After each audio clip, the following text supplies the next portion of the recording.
In today's video, I'm going to teach you how to create Sendwave account.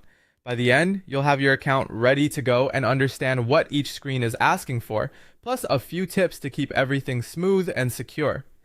First, download the Sendwave app from your device's official app store. Search for Sendwave and make sure you're installing the legitimate app from the verified publisher. A quick glance at the logo and recent reviews helps confirm you've got the right one. It's a good idea to update your phone's operating system beforehand and use a stable internet connection so the setup doesn't stall. Open the app once it's installed. On first launch, you may see prompts about notifications or security features. Choose what you're comfortable with and take a moment to skim the terms and privacy notices so you know how your data is used.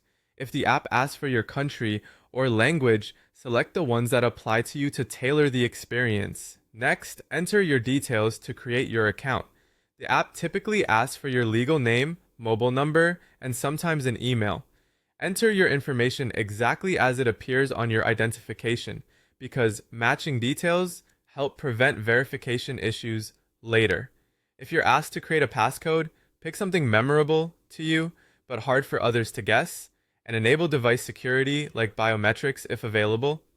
You'll then verify your phone number, type in your number with the correct country code, and watch for a text message with a one-time code. Enter the code promptly. If it doesn't arrive, wait a moment, check your signal, and use the resend option or the voice call alternative if offered. After that, add a payment method. Depending on your region, you can link a debit card or a bank account. Enter your card or account details carefully and make sure the name matches the one on your account. You might see a small temporary authorization on your card. This is normal and usually disappears quickly. If the app requires identity verification, follow the on-screen steps. You may be asked to scan a government-issued ID and take a quick selfie. Use good lighting, keep the ID edges visible, and ensure the information matches what you entered earlier. Verification can take a short time. Keep the app open or check back for status updates. Now you're ready to start sending money. Add a recipient, choose the delivery method available for their country, and review the fee and exchange rate before confirming. Double-check names and account numbers to avoid delays. For your first transfer, consider sending a small test amount. Save your recipient for faster transfers next time, and keep notifications on so you see receipts and delivery updates right away.